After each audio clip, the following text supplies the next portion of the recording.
20 October 2025 म्हणजेच उद्या मंगळवारी लक्ष्मीपूजन आहे.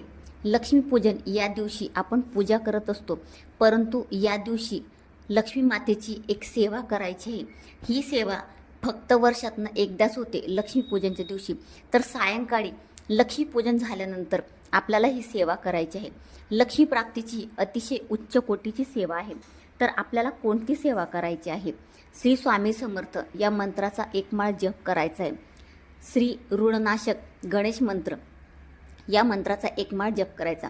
श्री लक्ष्मी गायत्री मंत्र, श्री कमलात्मक मंत्र, श्री विष्णू गायत्री मंत्र, श्री कुबेर मंत्र याचा एक माळ जप करायचा आहे. गीतेतला 15वा अध्याय एक वेळा पठण करायचं आहे. गीतेची 18 नावं एक वेळा घ्यायची आहे. व्यंकटेश स्तोत्र एक वेळा म्हणायचे आहे. विष्णू सहस्रनाम स्तोत्र याचं एक वेळा पठण करायचं आहे. श्री रामरक्षा स्तोत्र याचं एक वेळा पठण करायचं आहे. श्री ललिता सहस्रनाम स्तोत्र याचे एक वेळा पठण करायचं आहे. आणि क्षमा प्रार्थना स्तोत्र याचं एक वेळा पठण करायचं आहे.